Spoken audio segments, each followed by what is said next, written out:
Number first से देखिए, light chapter का क्वेश्चन नंबर फर्स्ट क्या है, तो हम देखते हैं क्वेश्चन नंबर फर्स्ट। ठीक है, तो क्वेश्चन नंबर फर्स्ट में क्या बोला गया है कि a ray of monochromatic light propagating in air is incident on the surface. मतलब ये कहने का कि रे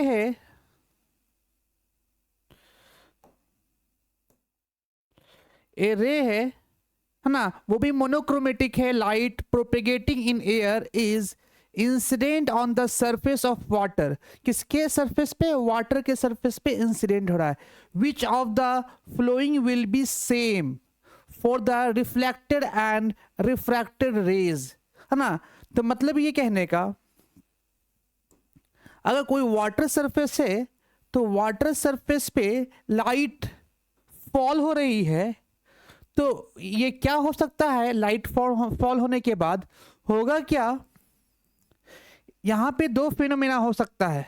क्या फिनोमेना हो सकता है? अगर इस पे नॉर्मल डालते हैं तो पहला ये फिनोमेना हो सकता है कि लाइट जो है वो एयर से नॉर्मल की तरफ बेंड हो जाए, सिचुएशन ये हो सकता है।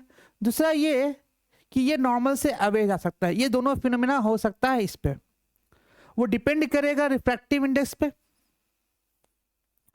तो जब वाटर सरफेस पे क्या हो जा रहा है, तो रिफ्रैक्शन भी हो सकता है और रिफ्लेक्शन भी, रिफ्लेक्शन होगा। खैर, तो यहाँ पे आपको ये देखना है, जब ये दोनों फिनोमेना हो रहा होगा तो क्या चेंज करेगा। देखिए, वेवलेंथ जो है ना, वेवलेंथ जो इसका होगा, वेवलेंथ इसका होगा, वेवलेंथ दोनों का क्या होगा, अलग अलग होगा। वेवलेंथ क्या होगा, अलग अलग होगा। एनर्जी भी क्या होगी, अलग अलग होगी। लेकिन चेंज जो नहीं करने वाला है वो है फ्रीक्वेंसी। जो फ्रीक्वेंसी इसकी होगी वही फ्रीक्वेंसी इसकी होगी। तो फ्रीक्वेंसी चेंज नहीं करेगा, क्योंकि ये तुम्हारा क्या है, रिफ्रैक्टिंग सरफेस है। तो रिफ्रैक्टिंग सरफेस से फ्रीक्वेंसी चेंज नहीं करता है। तो वेवलेंथ चेंज कर सकता है और एनर्जी चेंज करेगा। कुछ एनर्जी क्या कर रहे हैं, एब्जॉर्ब कर सकता है रिफ्लेक्टिंग सरफेस, है ना। इसकी वजह से कुछ ना कुछ एनर्जी का लॉस हो सकता है। ठीक, इसलिए वेवलेंथ चेंज होगा लेकिन फ्रीक्वेंसी चेंज नहीं होगा। क्वेश्चन नंबर फर्स्ट क्लियर हो गया। तो फर्स्ट स्पीड क्या हो जाएगी, इसकी फ्रीक्वेंसी क्या हो जाएगी, सेम हो जाएगी, फ्रीक्वेंसी चेंज नहीं करेगा। अब आते हैं next question, question number second की तरफ। क्वेश्चन नंबर सेकंड क्या बोल रहा है, a beam of light travels from the air into the medium, its speed and wavelength. मतलब स्पीड और वेवलेंथ गिवन है, स्पीड और वेवलेंथ गिवन है। मतलब ये स्पीड और वेवलेंथ गिवन है ना। तो स्पीड इतना गिवन है और वेवलेंथ ये गिवन है respectively. Wavelength of the light in the air will be, तो एयर में वेवलेंथ क्या होगा, मतलब गिवन क्या क्या है। अगर देखा जाए तो इसमें गिवन जो है वो गिवन है, वेवलेंथ गिवन है। ठीक है, ये गिवन है और क्या गिवन है, वेवलेंथ क्या है, 230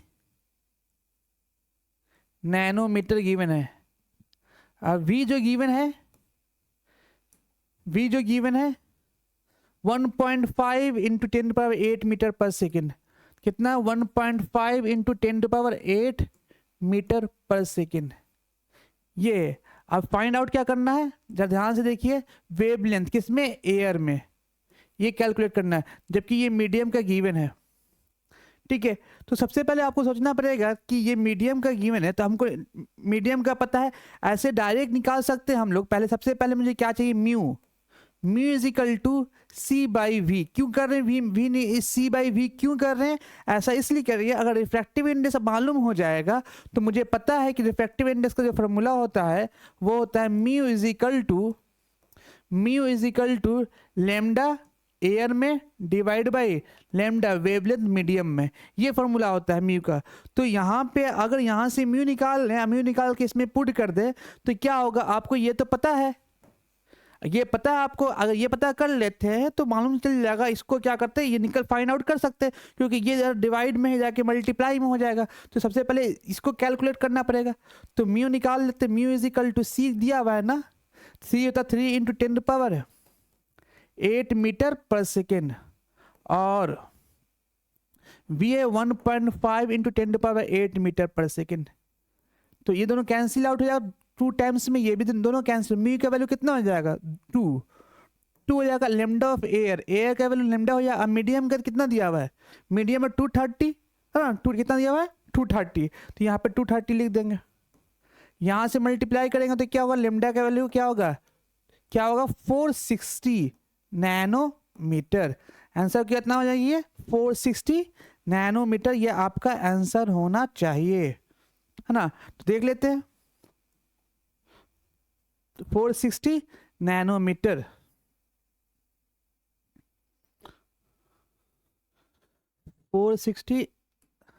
प्रीवियस तरह से 460 नैनोमीटर, 460 नैनोमीटर, ऑप्शन कौन सा हो जाएगा, सी ऑप्शन आपका सही होगा।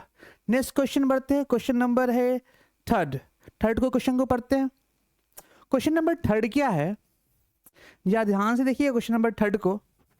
क्वेश्चन नंबर थर्ड है कि a ray of light travel distance कितना 12 metre in a transparent sheet, हाँ इतना सेकेंड, मतलब कि ट्रांसपेरेंट शीट्स में जो ट्रेवल कर रहा है वो कितना ट्रेवल कर रहा है 12 मीटर कितने सेकेंड में, 60 सेकेंड में। तो रिफ्रैक्टिव इंडेक्स निकालना है ऑफ द शीट का रिफ्रैक्टिव इंडेक्स, मतलब ये कहने का कि अगर देखा जाए तो आपको एक्स पता है कितना डिस्टेंस, ये गिवन आपको कितना गिवन है, एक्स पता है, टाइम पता है, ठीक है। तो यहां से हम v निकाल सकते हैं आसानी से, नहीं x पता है, v पता है, t पता है, v निकाल लेंगे। जब v निकल जाएगा तो रिफ्रैक्टिव इंडेक्स निकल जाएगा, mu is equal to c by v से, ठीक है। तो आप जरा खुद से एक बार कोशिश कीजिए कैसे निकलेगा। देखिए कितना पता है आपको, 12 मीटर x है और 60 नैनो सेकेंड है, 12 मीटर है और 60 नैनो सेकेंड है, क्लियर, 60 नैनो सेकेंड है, टाइम पता है। तो यहां से x बराबर vt निकाल सकते हैं, x बराबर vt, v पता है आपको, तो x पता है x पता है आपको, x कितना है 12 इंटू 60, ये ऊपर में चल जाएगा तो क्या होगा प्लस में 9 हो जाएगा, 12 5 60, इसका मतलब जो आपका जो वेलोसिटी आएगा वो हो जाएगा 1/5 ये 10⁹ मीटर पर सेकेंड, या इसको v इज इक्वल टू ले सकते हैं 0.2 इंटू 10⁹ मीटर पर सेकेंड, या इसको ले सकते हैं v is equal to 2 into 10⁸ metre पर सेकेंड। v निकल गया, अब म्यू निकालना, mu is equal to c by V, c कितना होता है 3 इंटू 10⁸ मीटर पर सेकेंड, और यहाँ पे v कितना हो जाएगा 2 इंटू 10⁸ मीटर पर सेकेंड, यहाँ से कैंसिल आउट हो जाएगा दोनों, यहाँ कितना हो जाएगा 1.5, 3/2 का मतलब क्या है, म्यू का वैल्यू 3/2, इसका मतलब क्या है म्यू का वैल्यू कितना आ जाएगा 1.5, ये तुम्हारा क्या होगा फाइनल आंसर होगा, म्यू का वैल्यू कितना होगा 1.5। देखिए कहीं गिवन है 1.5, यस बी नंबर ये सही होगा।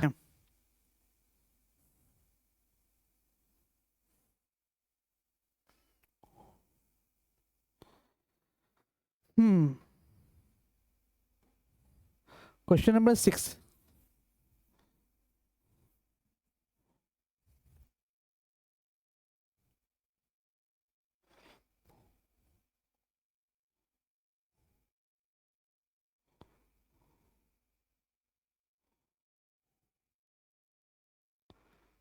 क्वेश्चन नंबर 6,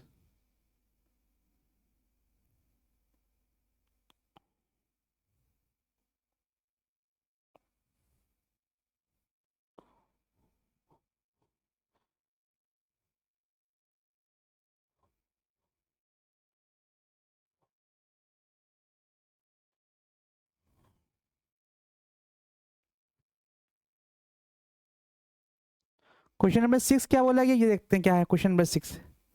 क्वेश्चन नंबर 6 क्या बोला गया है,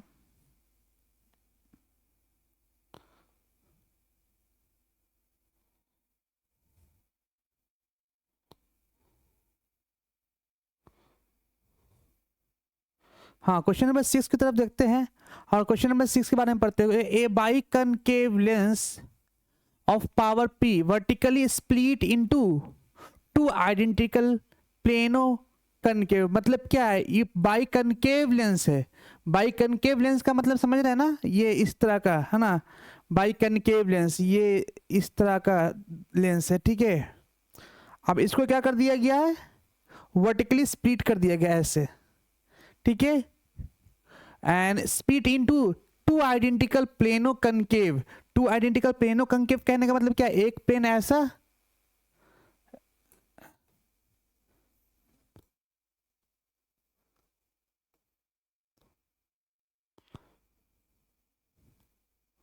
एक प्लेन ऐसा और इसी के बगल में एक और प्लेन इसी तरह का,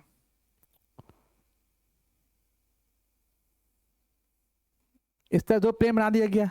अब इन दोनों को स्प्लिट कर दिया तो पावर क्या होगा, डिवाइड हो जाएगा। पावर क्या हो जाएगा, डिवाइड हो जाएगा। मतलब जो पावर इसका था वो क्या करना, स्प्लिट करने के बाद पावर भी दोनों में क्या होगा, डिवाइड होगा। मतलब हर एक का जो पावर होगा, पहले P था तो हर एक का पावर क्या होगा, डिवाइड होने की वजह से P/2 हो जाएगा। आंसर कौन सा हो जाएगा, बी ऑप्शन सही हो जाएगा। या ऐसे भी अगर इसको सोचना है तो ऐसे भी सोच सकते हैं, ऐसे भी सोच सकते हैं। कैसे सोचेंगे, ठीक है, होगा क्या है, P है ना, P is equal to divide कर दिया गया, टोटल P x एक का होगा और एक x का होगा तो 2x हो जाएगा।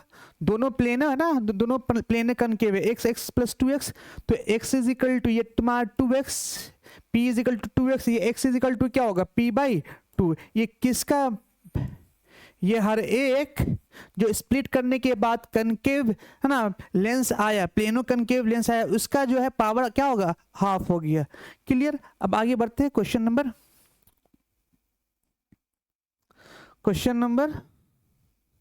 अब नेक्स्ट क्वेश्चन है वो है असर्शन रीजन, है ना, असर्शन रीजन क्वेश्चन है। तो असर्शन रीजन क्वेश्चन पे तरफ बढ़ते हैं। क्वेश्चन नंबर फर्स्ट देखते हैं क्या है।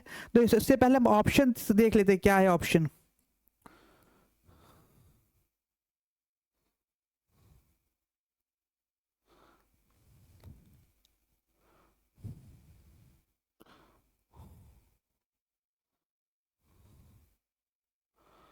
ऑप्शन देख लेते हैं।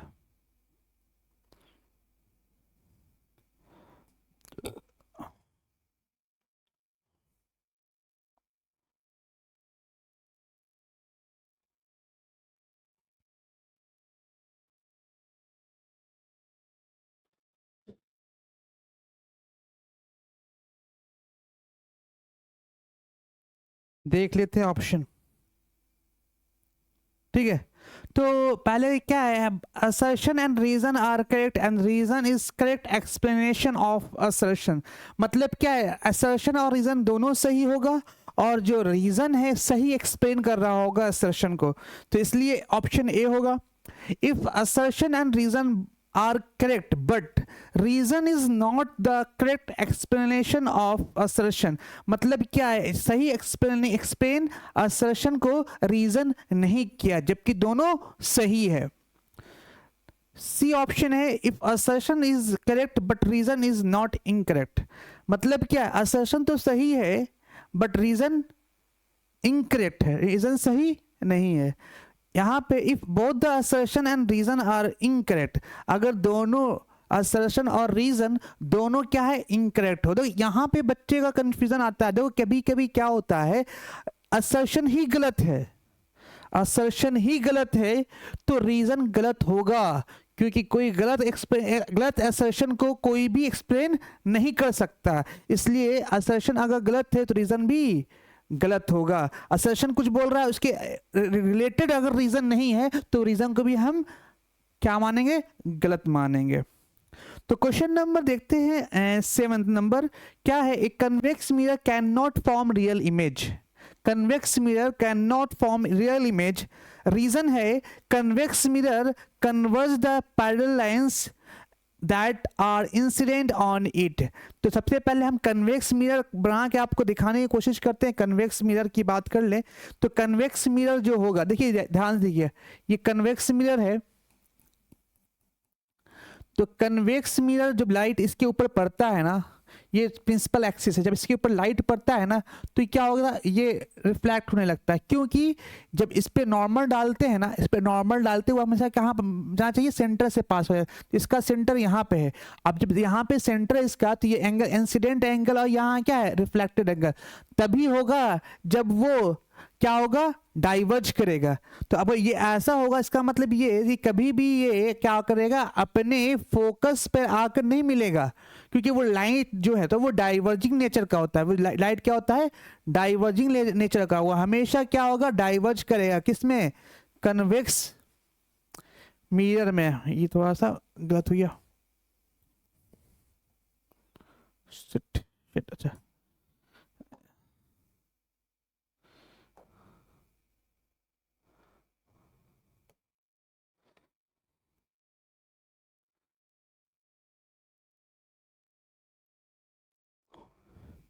ठीक है।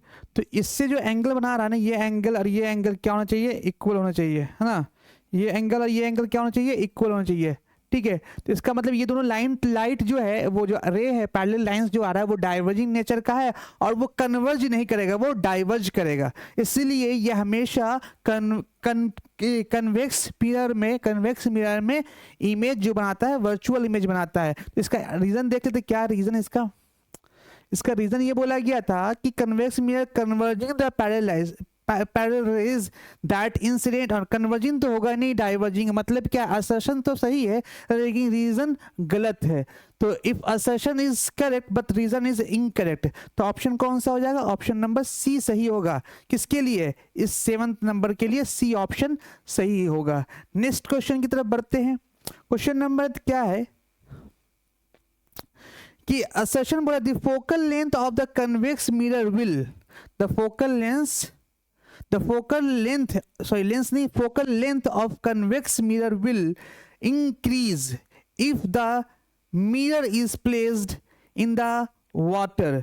मतलब क्या है, अगर मिरर को वाटर के अंदर क्या कर दिया, प्लेस कर दिया गया, तो वाटर के अंदर प्लेस करने के बाद उनके फोकल लेंथ में कोई चेंज नहीं आने वाला है, फोकल लेंथ में कोई चेंज नहीं आने वाला, क्योंकि उसका जो फोकस होगा ना, है ना, जो फोकस होगा, जब ध्यान से इसको हम समझते हैं तो थोड़ा सा इसको एक देखते, देखो मान लो अगर हम कोई लेंस है, ये लेंस है, ये क्या है, मिरर है, इसको हम वाटर में फिल किया, इधर रिफ्रैक्टिव इंडेक्स 1, इसका भी रिफ्रैक्टिव इंडेक्स 1 मान लिया, तो फॉर्मूला क्या होता है, μ2 by v minus μ1 by u, μ2 minus μ1 by r।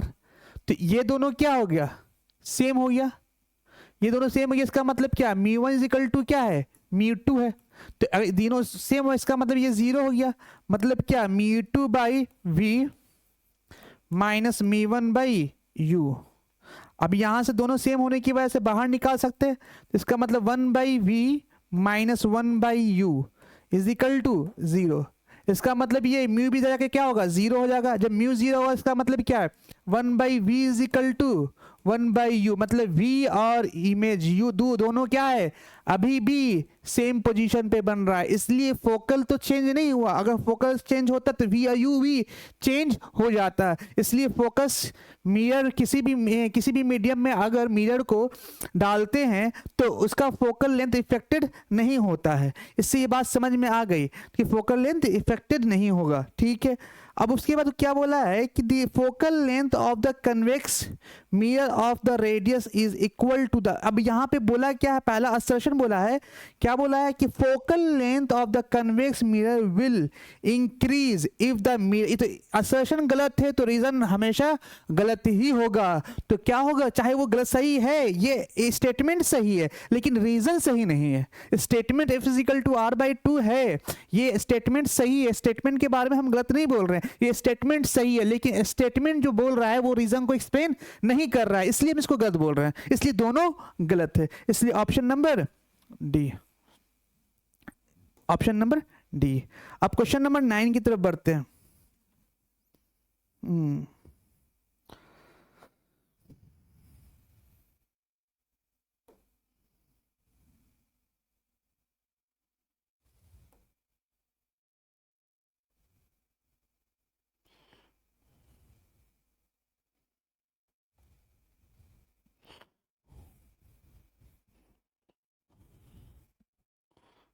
Question number 9 क्या बोला गया? क्वेश्चन नंबर 9 कि a ray of light incident along normal to the plane mirror. Okay, normal to the plane mirror, plane mirror के normal क्या incident हो रहा है, ठीक है।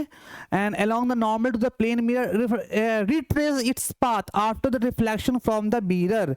मतलब ये क्या, अगर प्लेन मिरर में कोई लाइट आ रही, मान लो प्लेन मिरर है, लाइट आ रही है नॉर्मल, ठीक है, नॉर्मल आया, कोई कंफ्यूजन नहीं, नॉर्मल आया तो आया, नॉर्मल आ रहा है, तो रिट्रेस का मतलब वापस उसी लाइन में वापस चला जाता है, हाँ चला जाता है, ठीक है। Path after reflection from the mirror, reason बोला a ray of light along the normal has angle of incident is π/2। बिल्कुल गलत बात है, ये कैसे π/2 नहीं होगा, तो ध्यान से देखिए,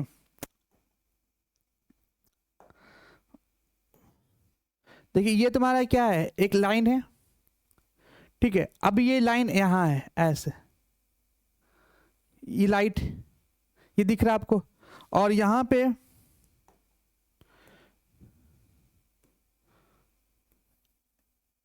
ये नॉर्मल दिख रहा होगा आपको, ठीक है, नॉर्मल दिख रहा है।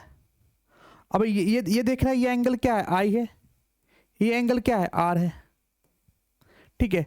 अब धीरे धीरे क्या है, ये आई शिफ्ट हो रहा है, ये जो है ना, ये आई इधर शिफ्ट हो रहा है, कहाँ शिफ्ट हो रहा है, ये शिफ्ट हो रहा है इस नॉर्मल की तरफ, किधर शिफ्ट हो रहा है, ये नॉर्मल की तरफ शिफ्ट हो रहा है। अगर ये नॉर्मल की तरफ शिफ्ट होगा धीरे धीरे, तो एंगल क्या बढ़ रहा होगा, नहीं, या ध्यान से देखिए एंगल क्या हो रहा है,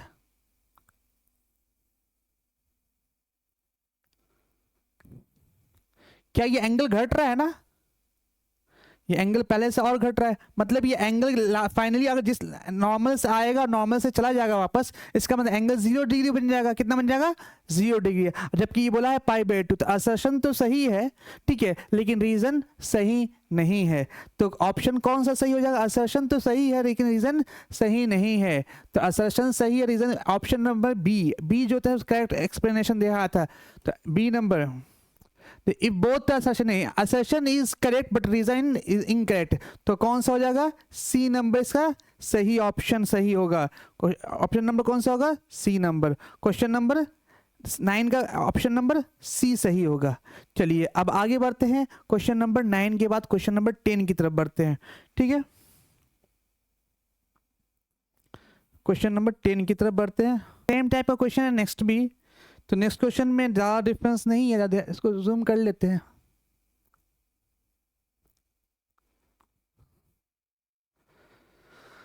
थोड़ा सा देख लेते हैं, हाँ नेक्स्ट क्वेश्चन जो है वो बोला ये गया है कि एक convex mirror always makes a virtual image. सही बात है, अब बताया जस्ट कि वर्चुअल होने का रीजन क्या है, क्योंकि ये डाइवर्जिंग है, आदि rays always diverge after the reflection. हाँ दोनों सही, असर्शन और रीजन दोनों सही है, इसलिए जो ऑप्शन सही होगा वो ऑप्शन सही होगा ए नंबर, ठीक है, 10th का ए नंबर होगा, क्वेश्चन नंबर 10 का ए।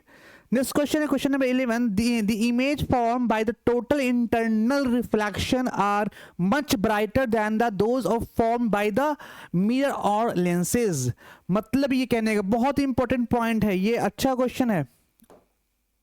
मतलब टोटल इंटरनल रिफ्लेक्शन जो TIR जिसको बोलते हैं, क्या बोलते हैं इसको, TIR, क्या बोलते हैं हम लोग, TIR।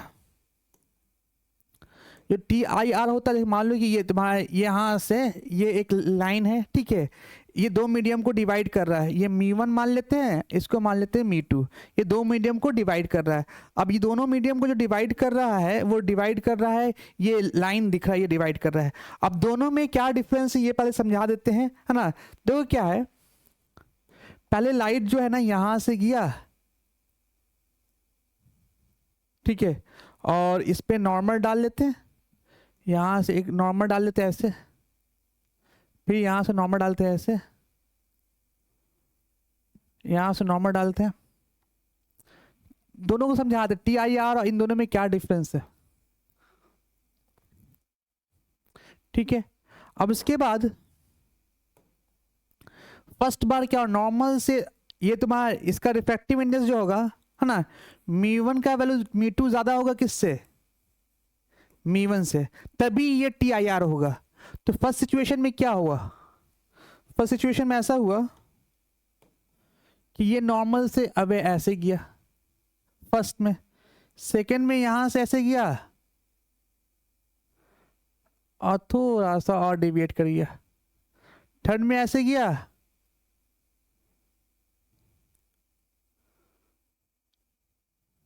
ये दिख रहा होगा, यहां से लाइट गया फिर और यहां से डेविएट कर रहा है। अब देखो नेक्स्ट जो लाइट जा रहा है ना यहां से, वो इस पे जा रहा है, ये इसी पे, इसी के ऊपर होके जा रहा है।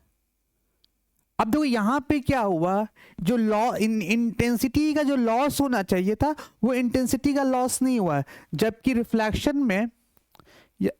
रिफ्रैक्शन में होता यूं है कि लाइट जो जाता है ये क्या होता है, सिल्वर्ड होता है। तो सिल्वर्ड होने की वजह से, ये सिल्वर्ड होने की वजह से क्या होता है, तो सिल्वर्ड होने की वजह से ये यहाँ से जो इंटेंसिटी किया था ना, सेम इंटेंसिटी वापस लौट के नहीं आता है। इंटेंसिटी में कोई ना कोई चेंज आ जाता है, जो इंटेंसिटी से गया था उसी इंटेंसिटी में ये वापस लौट के नहीं आता, क्योंकि जो सिल्वर्ड होने की वजह से कुछ ना कुछ एनर्जी क्या कर लेता है, एब्जॉर्ब कर लेता है, जिसकी वजह से पूरी इंटेंसिटी मिल नहीं पाती है। जबकि TIR में जो इंटेंसिटी से ये लाइट जा रहा है उसी इंटेंसिटी से ये क्या होगा, ये आई जो इसको बोलते हैं क्रिटिकल एंगल Q से, ये एंगल क्या होता है 90 डिग्री, ठीक है, ये 90 डिग्री होता है। तो अब जिस एंगल से ये जा रहा था 90 डिग्री से ना, किस एंगल पे जा रहा था वो क्रिटिकल एंगल हुआ और फाइनली क्या हुआ, ग्रेजिंग इमर्ज हो गया। अब ग्रेजिंग इमर्ज होने की वजह से या कह सकते हैं कि कोई भी सिल्वर नहीं होने की वजह से इंटेंसिटी का लॉस नहीं होता। जब इंटेंसिटी का लॉस नहीं होगा तो लाइट जो होगा बनेगा, इससे जो बनेगा वो थोड़ा ब्राइट होगा। तो बात सही है, तो ये TIR की वजह से जो इमेज बनता है वो ब्राइटर होता है, जिससे मिरर और लेंस से। रीजन क्या होगा, रीजन यही है कि इंटेंसिटी का लॉस हो जाता है सिल्वर होने की वजह से, जबकि TIR में इंटेंसिटी का लॉस नहीं होता है। इसलिए ऑप्शन नंबर कौन सा है, मतलब ये reason there is no loss of intensity, बहुत सही बात है। तो ऑप्शन ये इसका क्या होगा, इसका ए होगा, क्योंकि असर्शन भी सही है और रीजन भी सही है, दोनों सही एक्सप्लेन कर पा रहा है, इसलिए हम इसको दोनों को सही मान लेते हैं। क्वेश्चन 11 तक PYQ डिस्कशन कर लिया था, लेकिन इसके बाद 11th के बाद क्वेश्चन नंबर 12 के बारे में बात करेंगे कि क्वेश्चन नंबर 12 कैसे सॉल्व करेंगे। तो देखते हैं क्वेश्चन नंबर 12 क्या है।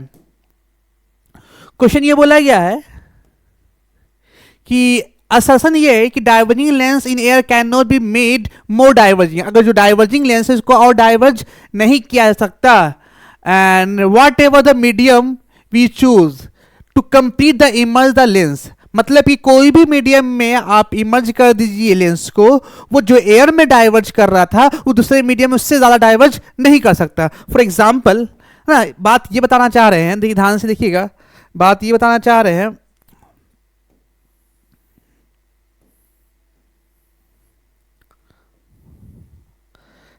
देखा जाए तो मान लो कि लेंस आया ऐसे, ठीक है, ये डाइवर्ज किया, ठीक है, सेकेंड आया ऐसे और ये ऐसे डाइवर्ज किया। ये डाइवर्जिंग कब है, एयर में है, ठीक है, ये डाइवर्जिंग कहाँ है, एयर में। अब इससे ज्यादा डाइवर्ज हम नहीं कर सकते, मतलब ये कहने का कि लाइट आए यहां से ही, लेकिन ये ऐसे नहीं जा सकता और ज्यादा डाइवर्ज नहीं कर सकते। इसका क्या रीजन है, मैं किसी भी मीडियम में इसको डाल दीजिए लेकिन और इससे ज्यादा डाइवर्ज नहीं किया जा सकता, मतलब ये कि ये पॉसिबल नहीं है, ना ये पॉसिबल है ना ये पॉसिबल है। इसका क्या रीजन है कि ना ये पॉसिबल है ना ये पॉसिबल है। देखिए डाइवर्जिंग का मतलब देखते हैं, सबसे पहले हम फॉर्मूला की बात करते हैं, फॉर्मूला से चीज को हम सॉल्व करने की कोशिश करते हैं। जैसे हम P इज इक्वल टू, है ना, P क्या है, एक पावर है। पावर क्या बताता है कि कितना, कौन सा लेंस कितना डाइवर्जिंग है और कन्वर्जिंग के बारे में बात करता है पावर। तो देखते हैं म्यू लेंस का माइनस म्यू सराउंडिंग का, -1 अपॉन 1 माइनस R1 -1/R2।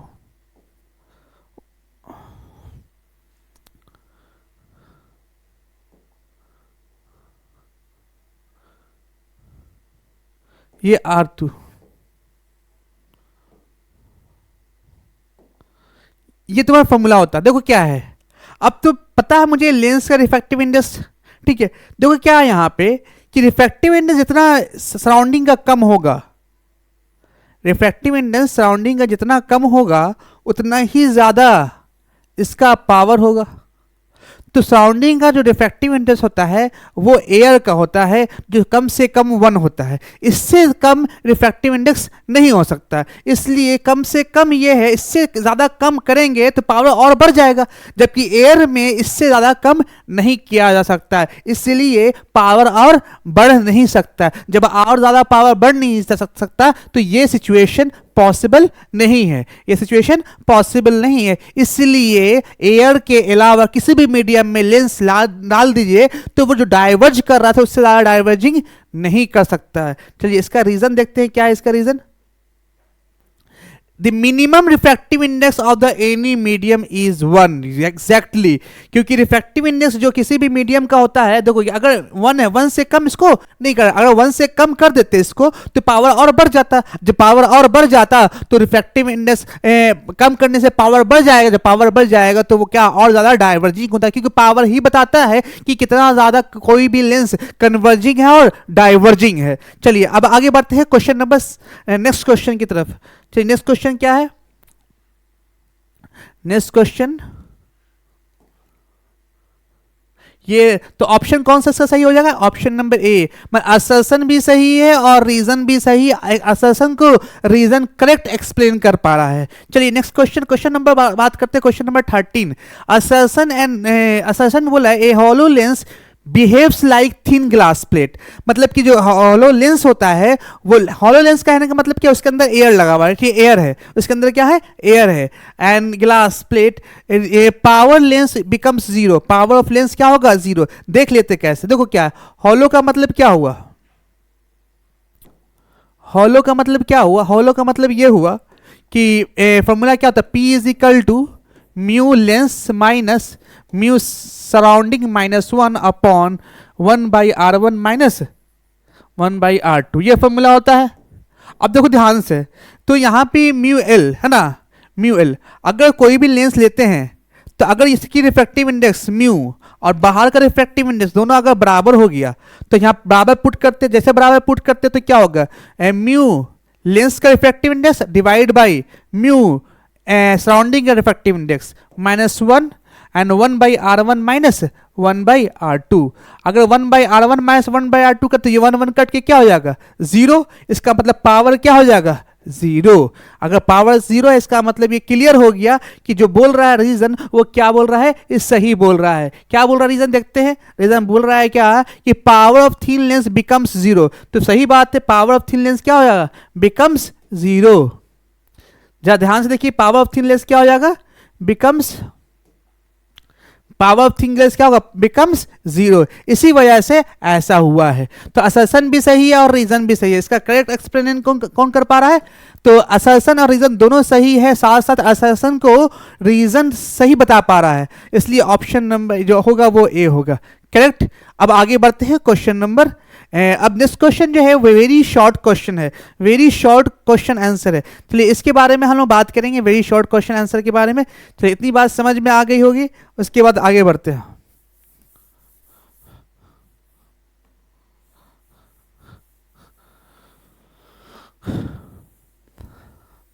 चलिए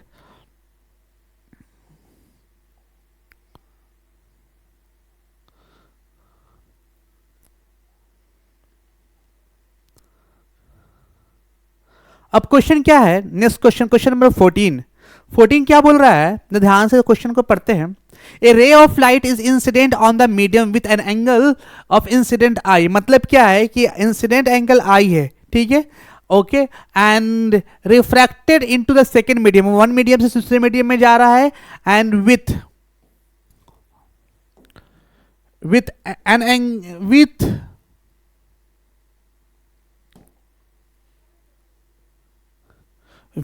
angle of refraction, okay,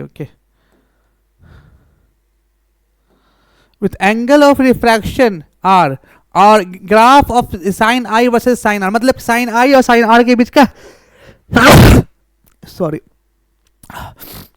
sign I और साइन आर के बीच का ग्राफ गिवन है। तो find the ratio of velocity of light in A first medium, मतलब v1 बाई V2 निकालना है, मतलब V1/V2 निकालना है। देखते हैं,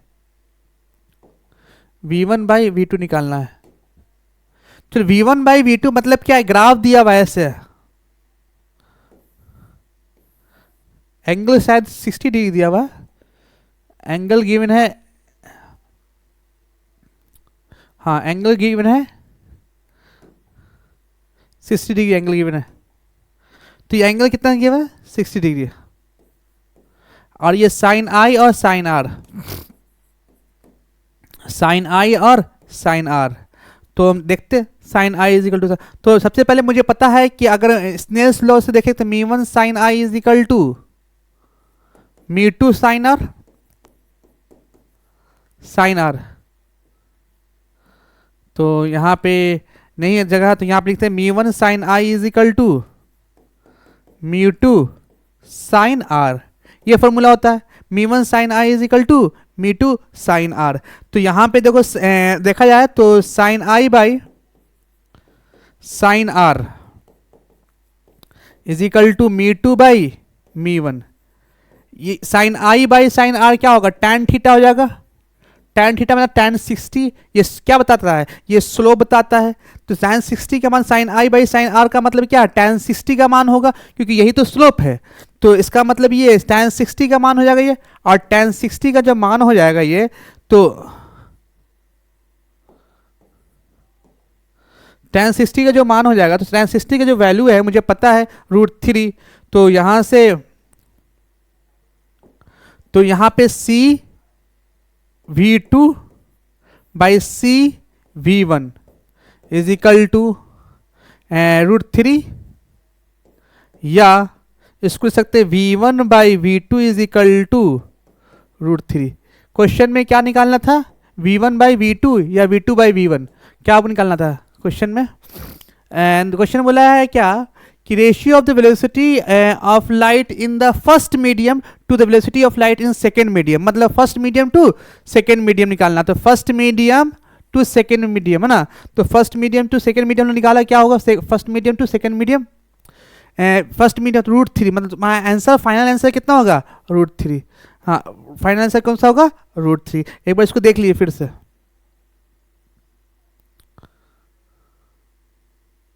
V1/V2 कितना हो जाएगा √3 के बराबर होगा। अब नेक्स्ट क्वेश्चन की तरफ बढ़ते हैं। क्वेश्चन नंबर, नेक्स्ट क्वेश्चन क्या है, क्वेश्चन नंबर, सॉरी ये क्वेश्चन नहीं है, question number state the factor on which the refractive index of a material. मतलब ये कहने का कि फैक्टर लिखना है कि जिस किस फैक्टर पे रिफ्रैक्टिव इंडेक्स क्या होता है, material medium given the wavelength depends.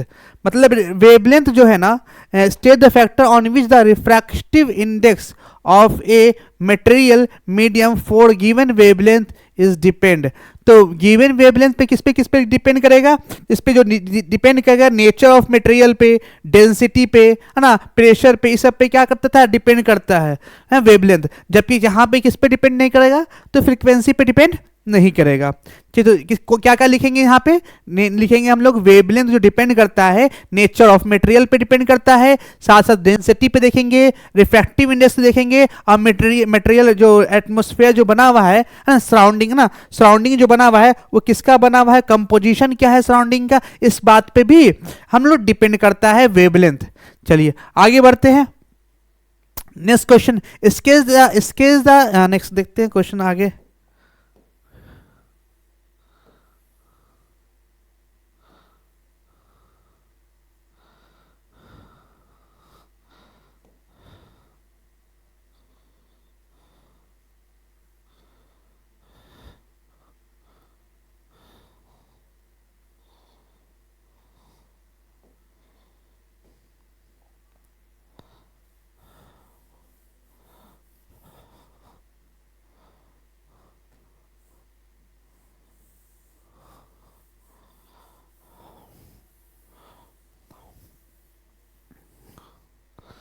चलिए आगे बढ़ते हैं। अब क्वेश्चन नंबर क्या है, question number 16, sketch the emergent wave front. तो वेव फ्रंट जो होता है ना, लाइट के प्रोपगेशन के परपेंडिकुलर जाता है। सबसे पहले जो लाइट जो ट्रैवल कर रहा है ये हम तय कर लेते हैं, लाइट ट्रैवल किस डायरेक्शन में कर रहा है, उसके जो परपेंडिकुलर डायरेक्शन होगा वही क्या होगा, वेव फ्रंट होगा। सबसे पहले देखो ध्यान दे, जो ग्लास जो है और एयर है, ठीक है, तो एयर और ग्लास से ये तुम्हारा रेयर मीडियम है, ये क्या है, डेंसर मीडियम है।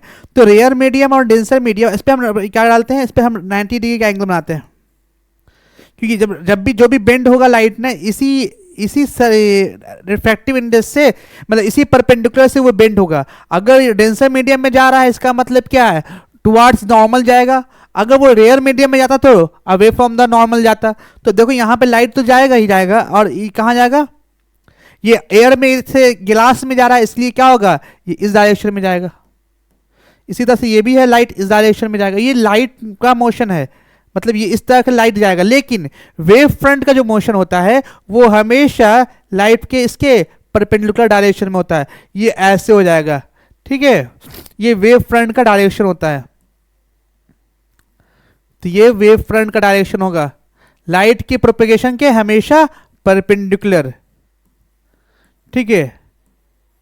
तो ये तुम्हारा हो गया वेव फ्रंट का, ठीक है। क्वेश्चन नंबर 16 हो गया। क्वेश्चन नंबर 17 तरफ बढ़ते हैं, और क्वेश्चन नंबर 17 देखते हैं।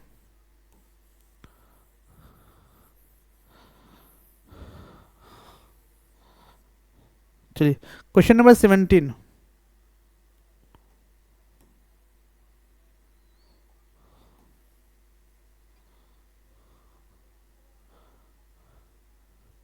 Defined power of lens. तो ये आपने थियोरेटिकल पार्ट्स में लिखना क्या होगा, किसी भी लेंस या किसी भी लेंस, मतलब चाहे वो कनकेव लेंस हो या कन्वेक्स लेंस हो, उसे कन्वर्जिंग और डाइवर्जिंग के नेचर को बताने के लिए, कितना वो डाइवर्ज करेगा कितना वो कन्वर्ज करेगा, इस चीज़ को बताने के लिए हम पावर कैलकुलेट करते हैं। तो इट्स एसआई यूनिट क्या होता है, डायोप्टर, है ना। एसआई यूनिट क्या होता है इसका, पावर का डायोप्टर।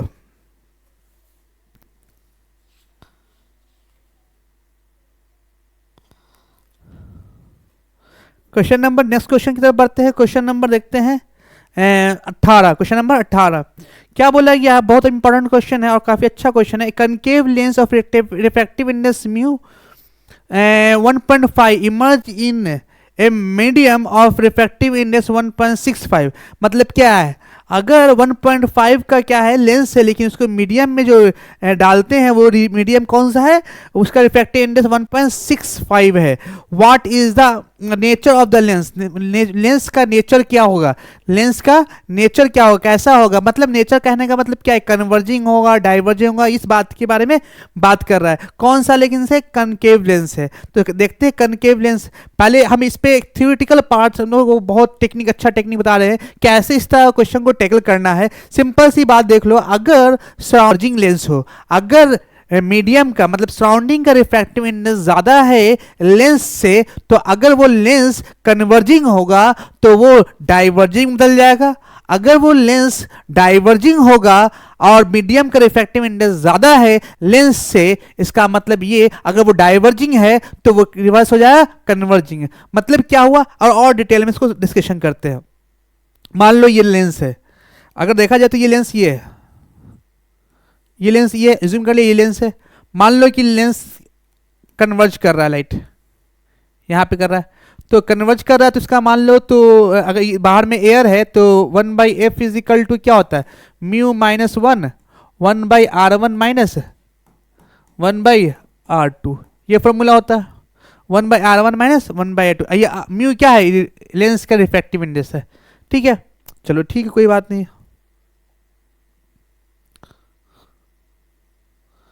लेंस का क्या है, रिफ्रैक्टिव इंडेक्स है, क्या है, लेंस का ही रिफ्रैक्टिव इंडेक्स है, कोई दिक्कत नहीं। देखो यहां पे म्यू 1/f, अगर म्यू जो है ना, म्यू जो है रिफ्रैक्टिव इंडेक्स इसका जो है म्यू, तो यहां पे पहले देखते हैं लेंस, ये तुम्हारा r1 है, ये क्या मान लेते हैं, ये वाला मान लेते हैं r2, ठीक है। तो ये r1 क्या होगा, इस डायरेक्शन में है, r1 इस डायरेक्शन, लाइट के डायरेक्शन में r1 है, इसलिए r1 को हम पॉजिटिव रखते हैं, r1 पॉजिटिव लिया, ठीक है। और R2 की बात कर ले तो R2 लाइट का जो इसका जो रेडियस ऑफ कर्वेचर है इधर है, जबकि लाइट इधर जा रहा है इसके अपोजिट डायरेक्शन में, तो निगेटिव लगा देंगे तो निगेटिव निगेटिव क्या हो जाएगा, ये पॉजिटिव हो जाएगा। ठीक है, इसका मतलब ये हमेशा पॉजिटिव है, ये हमेशा पॉजिटिव है। ठीक है, अभी इमेज इधर बन रहा है, अभी इमेज इधर बन रहा है, अगर इमेज इधर बनने लगता ना तो ये अगर इमेज ये फोकस, अगर फोकस है ना, अगर फोकस की बात कर रहे हैं, अगर फोकस इधर हो जाए ना अपोजिट डायरेक्शन में हो जाए ना, इस डायरेक्शन में, तो क्या होगा, अब ये डाइवर्जिंग हो जाता है ना। अगर फोकस ऐसे हो जाए ना तो ये क्या हो जाएगा, डाइवर्जिंग हो जाएगा। मेरी बात समझ में आ रहा है, अगर ये ऐसे हो जाएगा तो डाइवर्जिंग की जगह पे ये डाइवर्जिंग हो जाएगा, क्या हो जाएगा, डाइवर्जिंग। अब देखो ये फोकस इस डायरेक्शन में होने के लिए क्या होगा, फोकस इस डायरेक्शन में होने के लिए फोकस निगेटिव होना चाहिए, क्या होना चाहिए, फोकस निगेटिव होना चाहिए। अगर फोकस निगेटिव हो जाएगा तो इसका मतलब ये हुआ, इसका मतलब ये हुआ कि अगर फोकस निगेटिव, इसका मतलब ये हुआ कि इमेज इस डायरेक्शन में बना। जब इमेज इस डायरेक्शन में बनता है तो क्या होगा, वो जो नेचर था जो यहां बनना था उसके अपोजिट डायरेक्शन में क्या होगा, उसका बिहेवियर शो करने लगेगा, मतलब कि जो कन्वर्जिंग था तो अब डाइवर्जिंग की तरह शो करेगा। मेरी बात समझ में आ रही है। तो उसके लिए हमको क्या करना होगा, पहले हमको चेक करना पड़ेगा फोकस पॉजिटिव है कि निगेटिव है। ठीक है, अगर फोकस की बात कर ले तो यहां पे फोकस जो है वो म्यू जो है, म्यू अगर म्यू जो है ये अगर कम है, तो अगर ये कम है 1 से, अगर 1 से कम है तो ये निगेटिव हो जाएगा। मतलब ये कहने का कि 1 से कम है, इसका मतलब क्या है, यहां पे जो एयर का रिफ्रैक्टिव इंडेक्स है वो ज्यादा है। अगर एयर का रिफ्रैक्टिव इंडेक्स नीचे में होता है ना, नीचे में रिफ्रैक्टिव एयर का देखो रिफ्रैक्टिव इंडेक्स फॉर्मूला होता है, एक्चुअली में फॉर्मूला जो होता है 1/f is equal to mu lens minus mu surrounding minus 1 upon 1/r1 minus 1/r2। लेकिन इस लेंस की वजह से ये क्या हो जाएगा, प्लस हो जाएगा। तो यहाँ पे जो एस है ये तुम्हारा, अगर ये 1 से ज्यादा है ना, अगर ये पॉजिटिव हुआ है ना, अगर ये ज्यादा हुआ, अगर ये ज्यादा हुआ तो ये क्या होगा, पूरा का पूरा वो क्या कर देगा, 1 से छोटा कर देगा। 1 से छोटा करने से क्या होगा, ये माइनस में आ जाएगा। जब माइनस में आएगा तो फोकस निगेटिव हो जाएगा। जब फोकस निगेटिव हो जाएगा तो बोलेंगे क्या, जो नेचर था वो अपने नेचर को बदल दिया। ठीक है, नेचर को क्या कर दिया, बदल दिया। एक बार और फिर से रिपीट कर रहे हैं, अगर ये एस जो है 1 से ज्यादा हो जाए, मतलब क्या, इससे ज्यादा हो जाए, इससे अगर ज्यादा हो जाए, इसका रिफ्रैक्टिव इंडेक्स जो भी हो, म्यू जो इसका रिफ्रैक्टिव इंडेक्स है, इससे रिफ्रैक्टिव इंडेक्स बाहर का ज्यादा हो जाए। जब बाहर का रिफ्रैक्टिव इंडेक्स ज्यादा हो जाएगा तो टोटल जो होगा 1 से छोटा हो जाएगा, क्योंकि ये ऊपर में कम है नीचे में ज्यादा है। तो ये ऊपर में कम है और नीचे में ज्यादा होने की वजह से ये 1 से छोटा हो जाएगा। जब 1 से छोटा हो जाएगा तो ये निगेटिव हो जाएगा। जब निगेटिव हो जाएगा तो जो फोकस इधर बन रहा था अब फोकस इधर बनेगा। जब फोकस इधर इसलिए बनेगा क्योंकि लेंस क्या हो जाएगा, डाइवर्जिंग नेचर का हो जाएगा, इसलिए ऐसा हो रहा है। मेरी बात समझ में आ गई होगी। ठीक है, तो ये चीज, ये हमारा कंसेप्ट है। जनरली जो ऐसा हर एक लेंस में तभी हो सकता है जब जो मीडियम का रिफ्रैक्टिव इंडेक्स लेंस के रिफ्रैक्टिव इंडेक्स से ज्यादा होगा, तभी सिचुएशन क्या होगा, रिवर्स होगा। मतलब ये कहने का कि जो अपने नेचर को क्या कर देगा, वो बदल देगा। तो हमेशा इस क्वेश्चन, इस तरह के क्वेश्चन में आपको इतना नहीं सोचना है जितना हम आपको सोचने के लिए बोल रहे हैं, इतना सोचना नहीं है। आपको क्या देखना है ये देख लीजिए। पहले आपको इस क्वेश्चन में हम इस पूरा डिटेल डिस्कशन कर लिया क्यों ऐसा हो रहा है, इसके पीछे का लॉजिक क्या है। लेकिन इसके पीछे का लॉजिक के बारे में जानना है तो उसको हम डिस्कशन कर लिया। लेकिन आपको अगर ऑब्जेक्टिव टाइप क्वेश्चन आ जाए तो उस तरह से शॉर्ट क्वेश्चन आ जाए तो आपको करना क्या है, आपको ये करना है कि देखो रिफ्रैक्टिव इंडेक्स जो है ना, रिफ्रैक्टिव इंडेक्स मीडियम का ज्यादा है। अगर मीडियम का ज्यादा है इसका मतलब किससे, लेंस से। तो ये जो लेंस कनकेव लेंस था ना, तो कनकेव कन्वर्जिंग लेंस होता है ना, अब ये कौन सा लेंस हो जाएगा, डाइवर्जिंग हो जाएगा। क्योंकि डाइवर्जिंग इसलिए हो जाएगा क्योंकि इसका रिफ्रैक्टिव इंडेक्स जो है, मीडियम का रिफ्रैक्टिव इंडेक्स जो है, सराउंडिंग का रिफ्रैक्टिव इंडेक्स ज्यादा है किससे, लेंस से, इसलिए ऐसा हो रहा है। चलिए आगे बढ़ते, क्वेश्चन नंबर 17 की, क्वेश्चन नंबर 18 की बात कर लिया, क्वेश्चन नंबर 19 की तरफ बढ़ते हैं।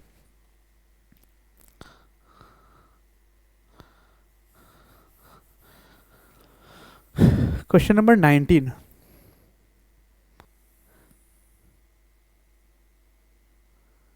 ये मान लिया हम एन 17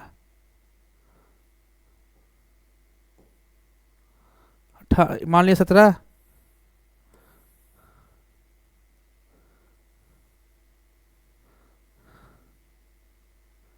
इसका बीच का मान लेते हैं 8 8 16, तो ऑर्डर 16 मान लेते हैं, तो यहाँ से शिफ्ट कर लेते हैं 16 16। हाँ, ये सेंटर मान लेते हैं, ये यहाँ पे पोल मान लेते हैं, यहाँ पोल मान लेते हैं। अब इसको बनाते हैं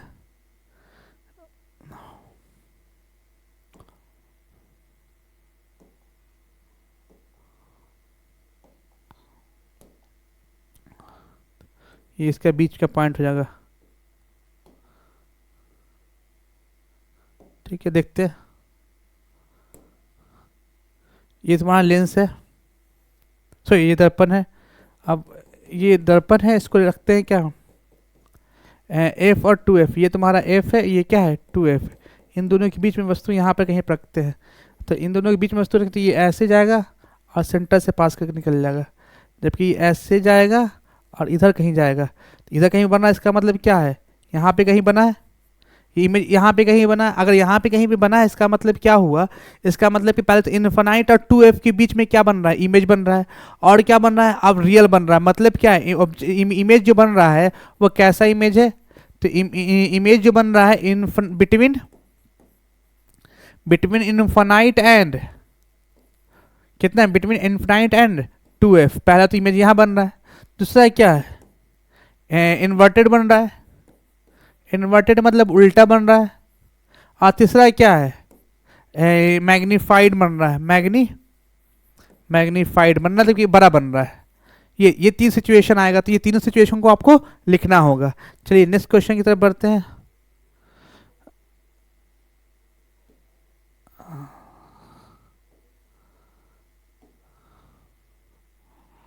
क्वेश्चन नंबर है 20 नंबर की तरफ बढ़ते हैं। क्वेश्चन नंबर 20 क्या बोलते हैं ये देखते हैं। तो 20 नंबर बोला है कि by convex lens made of transparent material of, मतलब कि ट्रांसपेरेंट मटेरियल है और ऑफ रिफ्रैक्टिव इंडेक्स 1.5, मतलब कि पहले μ1 का वैल्यू दिया हुआ है 1.25 and emerge in the water और रिफ्रैक्टिव इंडेक्स 1.33, मतलब μ2 का वैल्यू दिया हुआ है 1.33।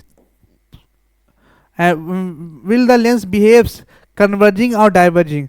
तो फिर से वही कुछ कंसेप्ट, ये कन्वर्जिंग है या डाइवर्जिंग है, इस बारे में बात करना है। तो कन्वर्जिंग और डाइवर्जिंग को बात करने के लिए मुझे क्या करना पड़ता है, मुझे ये देखना पड़ता है कि ये लेंस जो है, लेंस का जो रिफ्रैक्टिव इंडेक्स है और सराउंडिंग का रिफ्रैक्टिव इंडेक्स है, तो सराउंडिंग का रिफ्रैक्टिव इंडेक्स ज़्यादा है लेंस के रिफ्रैक्टिव इंडेक्स से, तो ये अपने नेचर को बदल देगा। तो अब देखो ये कौन सा लेंस है, बाई कन्वेक्स लेंस है। कन्वेक्स लेंस क्या करता है, कन्वेक्स लेंस क्या करता है, कन्वर्ज करता है लाइट को, मतलब कि एक पॉइंट पे क्या करता है, कन्वर्ज करेगा। अब जब इसका रिफ्रैक्टिव इंडेक्स देखा जाए, इससे ज़्यादा मीडियम का रिफ्रैक्टिव इंडेक्स है, तो ये अब कन्वर्जिंग लेंस नहीं कहलाएगा, अब ये डाइवर्जिंग लेंस कहलाएगा, क्योंकि मीडियम का रिफ्रैक्टिव इंडेक्स ज़्यादा है, इसलिए अब क्या कहलाएगा, ये डाइवर्जिंग लेंस। ये क्या कहलाएगा, डाइवर्जिंग लेंस। अगर इसको एक्सप्लेन करना है तो फिर वही मेथड आपको यहाँ पे जो एक्सप्लेन करके बताया था अभी, इससे पहले जो एक्सप्लेन किया था आपको, ये क्यों कन्वर्जिंग है, क्यों डाइवर्जिंग है, इसके बारे में बात किया था। अब आगे बढ़ते हैं क्वेश्चन नंबर 20 हो गया। अब क्वेश्चन नंबर 21 की तरफ बढ़ते हैं। 21 की तरफ बढ़ने से पहले हम इसको इरेज कर लेते हैं।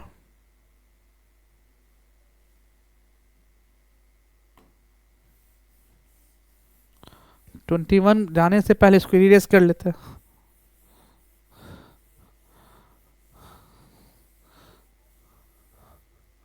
चलिए क्वेश्चन नंबर 21 की तरफ बढ़ते हैं। क्वेश्चन नंबर 21 क्या है, बढ़ते हैं, देखते हैं।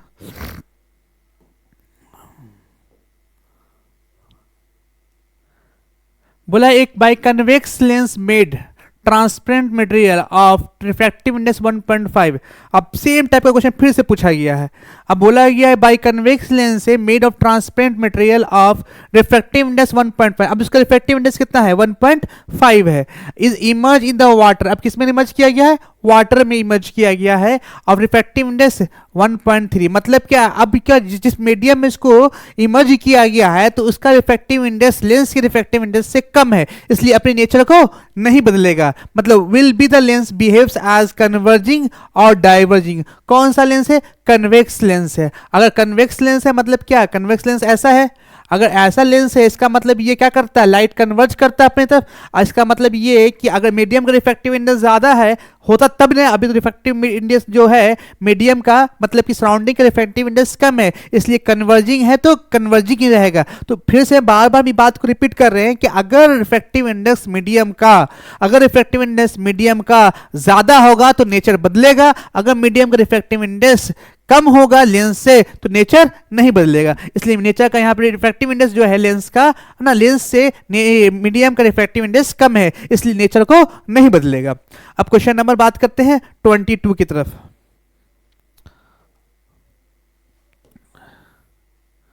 क्वेश्चन नंबर 22 है, बोला है a convex lens is placed in the contact with the plane mirror.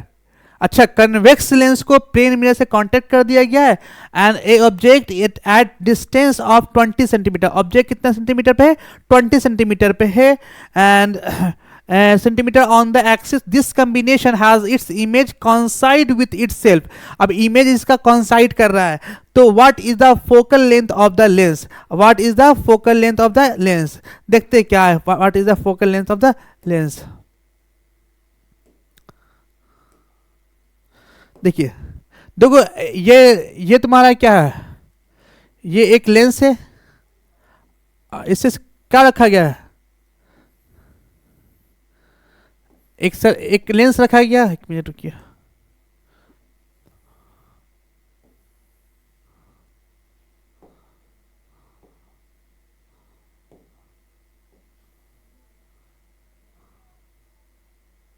ये लेंस रखा गया है, ठीक है। अब इससे जो लाइट आ रहा है, ये तो बात समझ में, जहां जहां पे ऑब्जेक्ट है वहीं पे इमेज बन रहा है।